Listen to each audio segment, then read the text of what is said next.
जय श्री श्याम भक्तों। आज हम श्री सत्यनारायण भगवान जी की कथा का स्मरण करेंगे।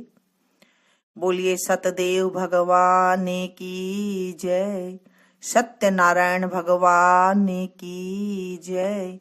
एक समय नैमिषारण्य तीर्थ में सौनकादि 88,000 ऋषियों ने श्री सुत जी से पूछा, हे प्रभु, इस कलयुग में वेद विद्या रहित मनुष्य को प्रभु भक्ति किस प्रकार मिलेगी तथा उनका उद्धार कैसे होगा।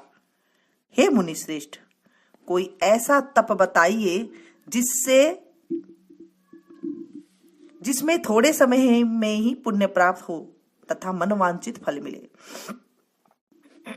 वह कथा सुनने की हमारी इच्छा है।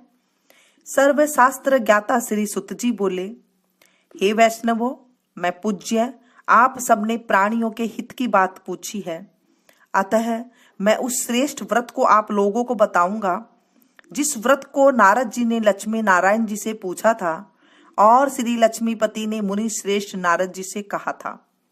सो ध्यान से सुनो।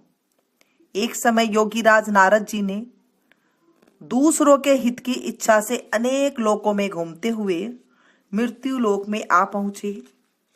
यहाँ अनेक योनियों में जन्मे हुए प्राय सभी मनुष्य के अपने कर्मों द्वारा अनेकों दुखों से पीड़ित देखकर सोचा, किस यत्न के करने से निश्चय ही मानव के दुखों का नाश हो सकेगा।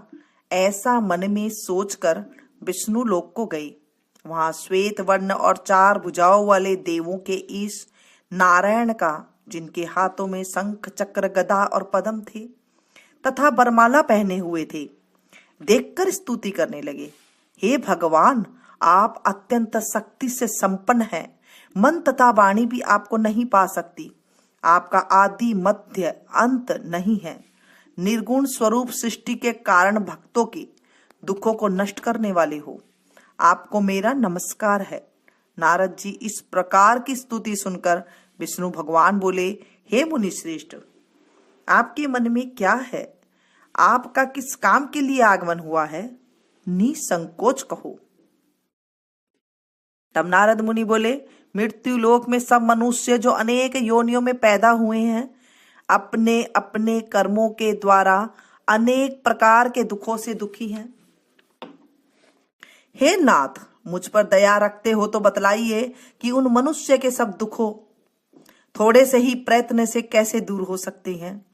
श्री भगवान जी बोले, हे नारद, मनुष्य की भलाई के लिए तुमने बहुत अच्छी बात पूछी है। जिसके करने से मनुष्य मोह माह से छूट जाता है, वह कहता हूं। सुनो, पुण्य देने वाला स्वर्ग तथा मृत्यु लोक में दोनों में दुर्लभ एक उत्तम व्रत है। आज मैं प्रेमवश होकर तुमसे कहता हूं। श्री सत्यनारायण भगवान का यह व्रत अच्छी तरह विधान पूर्वक करने से मनुष्य तुरंत ही यहाँ सुख भोग कर मरने पर मोक्ष को प्राप्त होता है। श्री भगवान के वचन सुनकर नारद मुनि बोले, इस व्रत का फल क्या है? क्या विधान है? किसने यह व्रत किया था और किस दिन यह व्रत करना चाहिए? विस्तार से कहो। भगवान बोले, दुख व शोक आदि को दूर करने वाला, धन्य धान को बढ़ाने वाला, सौभाग्य तथा संतान को देने वाला यह व्रत सब स्थानों पर विजयी करने वाला है।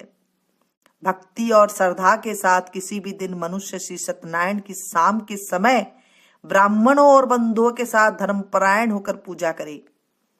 भक्ति भाव से नैवेद्य केले का फल, घी, दूध और गेहूं का चूर्ण सवाया ले।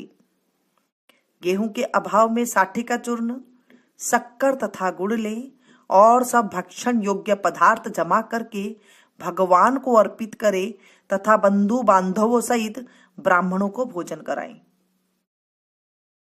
उसके बाद स्वयं भोजन करे। नृत्य गीत आदि का आचरण कर श्री सत्यनारायण भगवान का स्मरण करता हुआ समय व्यतीत करे। इस तरह व्रत करने पर मनुष्य की इच्छा निश्चय ही पूरी होती है। विशेषकर कली काल में मृत्यु लोक में यह मोक्ष का सरल उपाय है।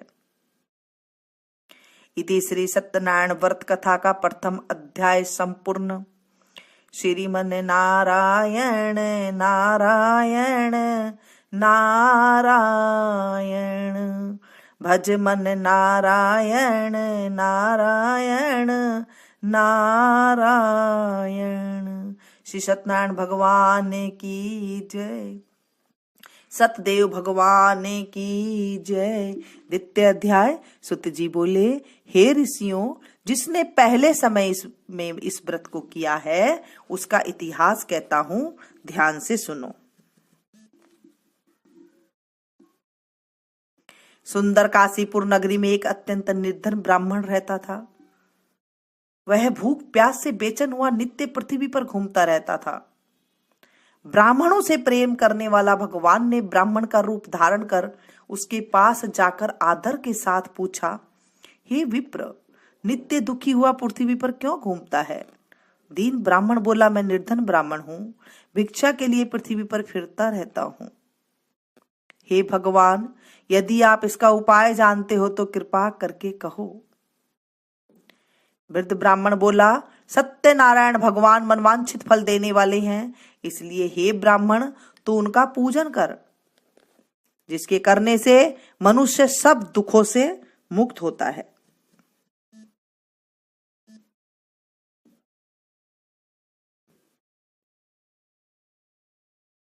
ब्राह्मण को व्रत का सारा वृतांत बतलाकर बुरे ब्राह्मण का रूप धारण करने वाले श्री सत्यनारायण भगवान अंतर्ध्यान हो गए।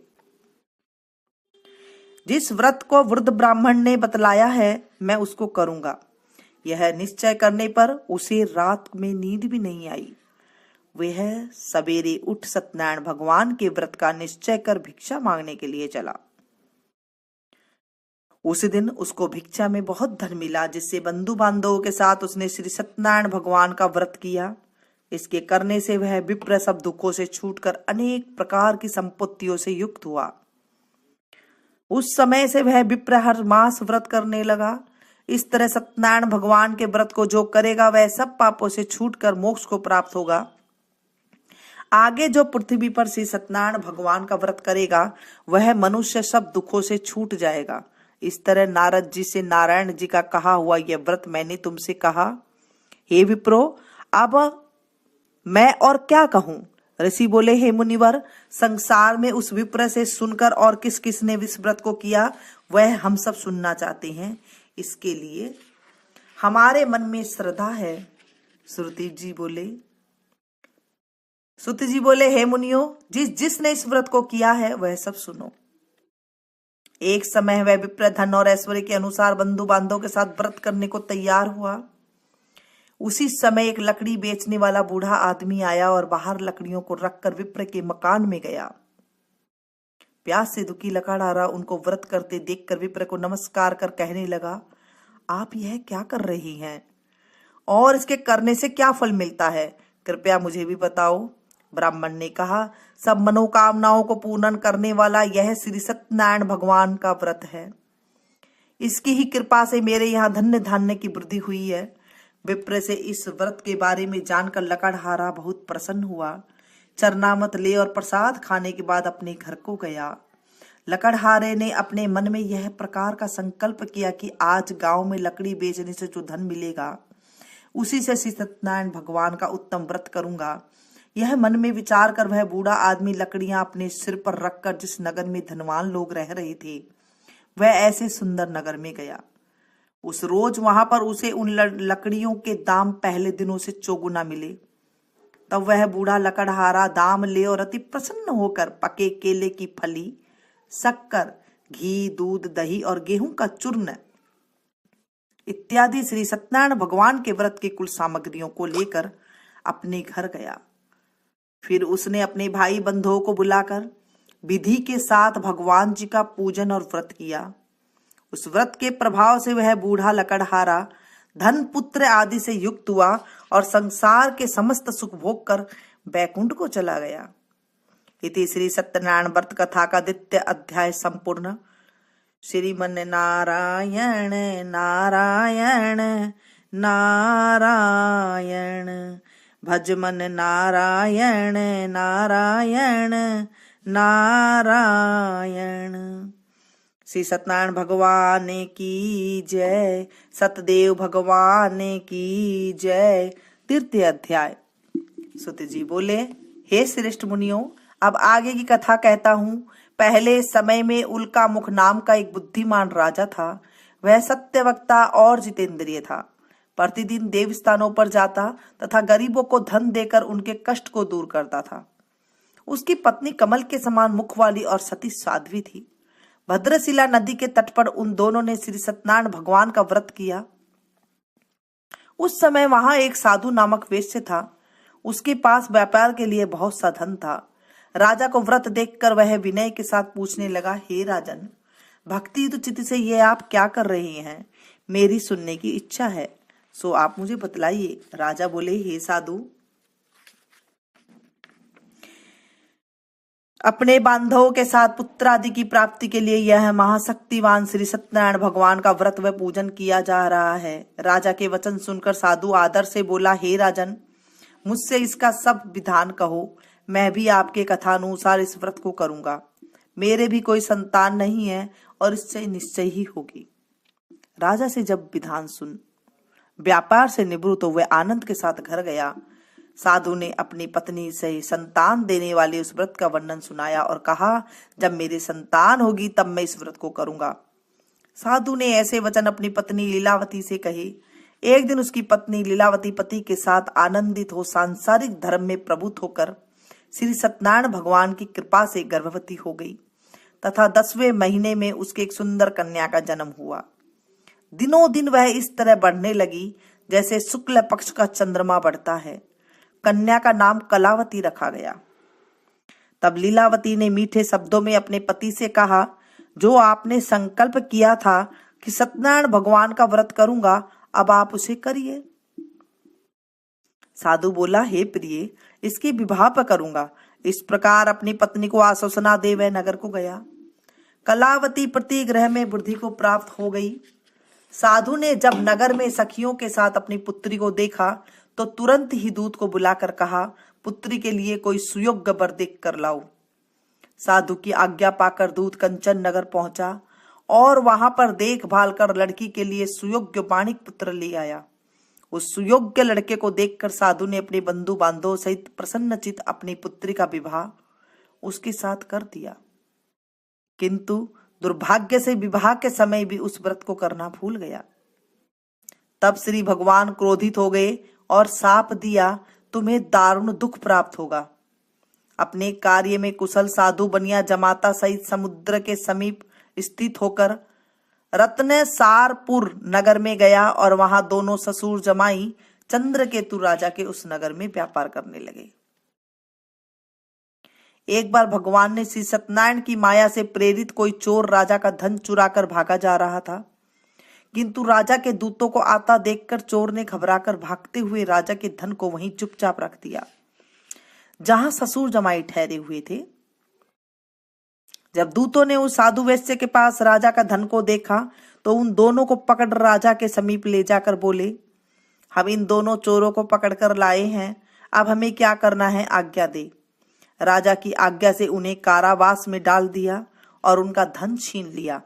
श्री सत्यनारायण भगवान के श्राप द्वारा उनकी पत्नी भी घर पर बहुत दुखी हुई और उनके घर पर जो धन रखा था उसे भी चोर चुरा कर ले गए। शारीरिक व मानसिक पीड़ा तथा भूख प्यास से अति दुखी हो अन्न की चिंता में कलावती एक ब्राह्मण के घर गई। वहां उसने श्री सत्यनारायण भगवान का व्रत होते देखा। फिर कथा सुनी तथा प्रसाद ग्रहण कर रात को घर आई। माता ने कलावती से कहा, हे पुत्री, तू अब तक कहाँ रही और तेरे मन में क्या है? कलावती बोली, हे माता, मैंने एक ब्राह्मण के घर में श्री सत्यनारायण भगवान का व्रत देखा है। कन्या के वचन सुनकर लीलावती भगवान के पूजन को तैयार करने लगी। लीलावती भगवान का पूजन जब तैयार करने लगी तो लीलावती ने परिवार और बांधवों सहित श्री सत्यनारायण भगवान के पूजन किया और वर मांगा, मेरे पति और दामाद शीघ्र आ जाएं। साथ में ही प्रार्थना की कि हम सबका अपराध क्षमा करो। श्री सत्यनारायण भगवान इस व्रत से संतुष्ट हो गए और राजा चंद्रकेतु को सपने में दर्शन देकर कहा, हे राजन, दोनों वेश्यों को प्रात ही छोड़ दो और उनका सारा धन जो तुमने लिया है उन्हें वापस दे दो, नहीं तो मैं तुम्हारा धन, राज्य, पुत्रादि नष्ट कर दूंगा। राजा से ऐसा कहकर भगवान अंतर्ध्यान हो गए। प्रातःकाल राजा चंद्रकेतु ने सभा में अपना स्वप्न सुनाया। फिर दोनों बाणिक पुत्र को कैद से मुक्त कर सभा में बुलाया। दोनों ने आते ही राजा को नमस्कार किया। राजा मीठे वचनों में बोला, हे महानुभाव, भाग्यवश ऐसा कठिन दुख तुम्हें प्राप्त हुआ है, अब तुम्हें कोई भय नहीं है। ऐसा कहकर राजा ने उनको नए नए वस्त्राभूषण पहनाए तथा उनका जितना धन लिया था उससे दुगना धन देकर आदर से विदा किया। दोनों वैश्य अपने घर को चल दिए। इति श्री सत्यनारायण व्रत कथा का 3य अध्याय संपूर्ण। श्रीमन नारायण नारायण नारायण, भज मन नारायण नारायण नारायण। श्री सत्यनारायण भगवान की जय, सतदेव भगवान की जय। 4th अध्याय। सुत जी बोले, वैश्य ने मंगलाचार करके यात्रा आरंभ की और अपने नगर को चल दिए। उसने थोड़ी दूर निकलने पर दंडी वेशधारी श्री सत्यनारायण से उनसे पूछा, हे साधु, तेरी नाव में क्या है? अभिमानी वाणिक हंसता हुआ बोला, हे दंडी, आप क्यों पूछ रहे हो? क्या धन लेने की इच्छा है? मेरी नाव में तो बेल और पत्ते भरे पड़े हैं। वैश्य का कठोर वचन सुनकर श्री भगवान ने कहा, तुम्हारा वचन सत्य हो। दंडी ऐसा कहकर वहां से दूर चले गए और कुछ दूर जाकर समुद्र के किनारे बैठ गई। दंडी के जाने पर वैश्य ने नित्य क्रिया करने के बाद नाव को ऊंची उठी देखकर अचंबा किया तथा नाव में बेल पत्ते आदि देखकर मूर्छित हो जमीन पर गिर पड़ा। फिर मूर्छा खुलने पर अत्यंत शोक प्रकट करने लगा। तब उसका दामाद बोला, आप शोक न करें, यह दंडी का शाप है, अतः उनकी शरण में चलना चाहिए, तभी हमारी मनोकामना पूरी होगी। दामाद के वचन सुनकर वह दंडी के पास पहुंचा और अत्यंत भक्ति भाव से नमस्कार करके बोला, मैंने जो आपसे असत्य वचन कहे थे उनको क्षमा करो। ऐसा कहकर शोकातुर हो रोने लगा। तब दंडी भगवान बोले, हे बाणिक पुत्र, मेरी आज्ञा से बार बार तुम्हें दुख प्राप्त हुआ है, तू मेरी पूजा से विमुख हुआ है। साधु बोला, हे भगवान, आपकी माया से ब्रह्मा आदि देवता भी आपके रूप को नहीं जानते, तब मैं अज्ञानी कैसे जान सकता हूँ? आप प्रसन्न होइए, मैं सामर्थ्य के अनुसार आपकी पूजा करूंगा। मेरी रक्षा करो और पहले के समान नौके में धन भर दो। उसके भक्ति युक्त वचन सुनकर भगवान प्रसन्न हो उसकी इच्छा अनुसार वर देकर अंतर्ध्यान हो गए। तब उन्होंने नाव पर आकर देखा कि नाव धन से परिपूर्ण है। फिर वह श्री सत्यनारायण भगवान का पूजन कर साथियों सहित अपने नगर को चला। जब वह अपने नगर के निकट पहुंचा तब दूत को घर भेजा। दूत ने साधु के घर जाकर उसकी पत्नी को नमस्कार कर कहा, साधु अपने दामादी सहित इस नगर के समीप आ गए हैं। ऐसा सुन साधु की पत्नी ने बड़े हर्ष के साथ श्री सत्यनारायण का पूजन कर पुत्री से कहा, मैं अपने पति के दर्शन के लिए जा रही हूं, तू कार्य पूर्ण कर शीघ्र आ। माता के ऐसे वचन सुनकर कलावती प्रसाद छोड़कर जल्दी से पति के पास गई। प्रसाद की अवज्ञा के कारण श्री सत्यनारायण भगवान ने रुष्ट हो उसके पति को नाव सहित पानी में डुबो दिया। कलावती अपने पति को न देखकर रोती हुई जमीन पर गिर गई। इस तरह नौका को डूबा हुआ तथा कन्या को रोता हुआ देख साधु उस दुखी होकर बोला, हे प्रभु, मुझसे या मेरे परिवार से जो भूल हुई है उसे क्षमा करो। उसके दीन वचन सुनकर श्री सत्यनारायण भगवान प्रसन्न हो गए और आकाशवाणी हुई, हे साधु, तेरी कन्या मेरे प्रसाद को छोड़कर आई है, इसलिए उसका पति अर्दृश्य हुआ है। यदि वह घर जाकर प्रसाद खाकर लौटे तो इसे पति अवश्य मिलेगा। आकाशवाणी सुनकर कलावती ने घर पहुंचकर प्रसाद खाया, फिर पति के दर्शन किए। तत्पश्चात साधु ने बंधु बांधवों सहित श्री सत्यनारायण भगवान का विधि पूर्वक पूजन किया। उसके बाद इस लोक में सुख भोग कर अंत में स्वर्ग लोक को गया। इति श्री सत्यनारायण व्रत कथा का चतुर्थ अध्याय संपूर्ण। श्रीमन नारायण नारायण नारायण, भज मन नारायण नारायण नारायण। श्री सत्यनारायण भगवान की जय, सत्यदेव भगवान की जय। सुत जी बोले। पंचम अध्याय। सुत जी बोले, हे ऋषियों, मैं और भी कथा कहता हूँ, सुनो। प्रजा पालन में लीन तुंगध्वज नाम का एक राजा था। उसने भी भगवान का प्रसाद त्याग कर बहुत दुख पाया। एक समय वन में जाकर वन्य पशुओं को मारकर बड़ के पेड़ के नीचे आया। वहां उसने ग्वालों को भक्ति भाव से बांधवों सहित श्री सत्यनारायण जी का पूजन करते देखा। राजा देखकर भी अभिमानवश वहां नहीं गया और न ही नमस्कार किया। जब ग्वालों ने भी भगवान का प्रसाद उसके सामने रखा तो वह प्रसाद त्याग कर अपनी नगरी को चला गया। वहां पहुंचकर उसने अपना सब कुछ नष्ट पाया। तब वह जान गया कि यह सब भगवान ने किया है। तब वह विश्वास कर ग्वालों के पास गया और विधि पूर्वक पूजन कर प्रसाद खाया। सो श्री सत्यनारायण भगवान की कृपा से सब कुछ पहले जैसा हो ही गया। फिर दीर्घ काल तक सुख भोग कर मृत्यु होने पर स्वर्ग लोक को गया। जो मनुष्य इस परम दुर्लभ व्रत को करेगा, भगवान की कृपा से उसे धन्य धान्य की प्राप्ति होगी, निर्धन धनी और बंधीर बंधन से मुक्त निर्भय हो जाता है। संतानहीनों को संतान प्राप्त होती है तथा सब मनोरथ पूर्ण होकर अंत में वैकुंठ धाम को जाता है। जिन्होंने पहले इस व्रत को किया है, अब उनके दूसरे जन्म की कथा कहता हूं। वृद्ध सतानंद ब्राह्मण ने सुदामा का जन्म लेकर मोक्ष को पाया। लकड़हारे ने अगले जन्म में निषाद बनकर मोक्ष प्राप्त किया। उल्का मुख नाम का राजा दशरथ होकर बैकुंठ को प्राप्त हुआ।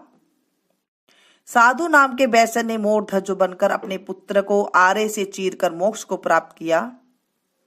महाराज तुंगध्वज ने स्वयंभू होकर भगवान में भी भक्ति युक्त हो कर्म कर मोक्ष प्राप्त किया। इति श्री सत्यनारायण व्रत कथा का पंचम अध्याय संपूर्ण।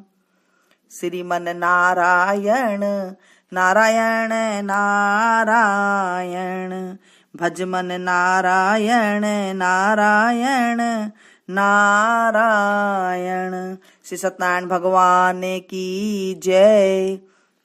अब हम भगवान जी सत्यनारायण भगवान जी की आरती करेंगे।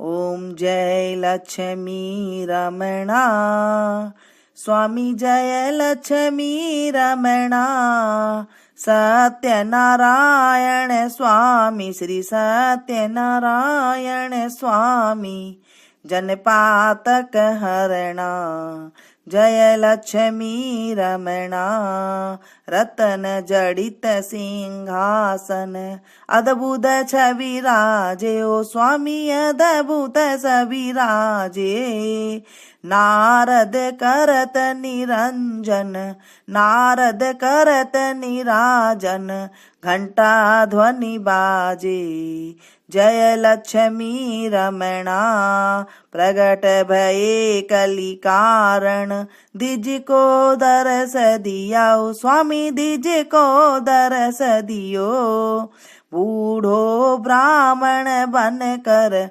बूढ़ो ब्राह्मण बन कर कंचन महल कियो, जय लक्ष्मी रमणा, दुर्बल भील कठारो, जिन पर कृपा करी, स्वामी जिन पर कृपा करी, चंद्रचूड़ एक राजा, चंद्रचूड़ एक राजा, तिनकी विपत्ति हरी, जय लक्ष्मी रमणा।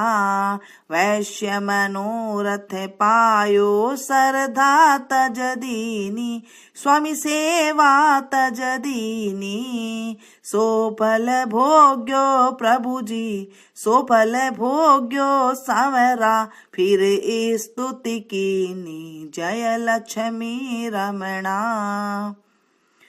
भाव भक्ति के कारण छिन छिन रूप धराओ, स्वामी पल पल रूप धरो। सरदा धारण कीनी, भक्ति धारण कीनी, तिनको काज शरू। जय लक्ष्मी रमणा। ग्वाल बाल संग राजा, बन में भक्ति करी, ओ स्वामी बन में भक्ति करी।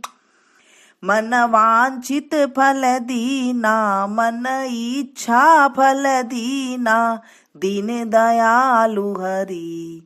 जय लक्ष्मी रमणा। चढ़त प्रसाद सवायो, कदली फल मेवा, स्वामी केला फल मेवा। धूप दीप तुलसी से राजी सतदेवा। जय लक्ष्मी रमणा। श्री सत्यनारायण भगवान जी की, स्वामी जी की आरती जो कोई नर गावे, ओ स्वामी प्रेम सहित गावे। कहत शिवानंद स्वामी, मन रटत हरि हर स्वामी, सुख संपत्ति फल पावे। जय लक्ष्मी रमणा। कहत शिवानंद स्वामी, मन वांछित फल पावे। जय लक्ष्मी रमणा। जय लक्ष्मी रमणा। ओ स्वामी जय लक्ष्मी रमणा। सत्यनारायण स्वामी, श्री सत्यनारायण स्वामी, जन पातक हरणा। जय लक्ष्मी रमणा। बोले सतदेव भगवान की जय, सत्यनारायण भगवान की जय। आज हमने सत्यनारायण भगवान की कथा सुनी है। इसे आप ज्यादा से ज्यादा शेयर करें ताकि औरों को भी लाभ मिल सके। मिलती हूँ फिर से एक नई वीडियो में नई जानकारी के साथ। तब तक आप लोग देखते रहिए मीनू संगीत। Thank you.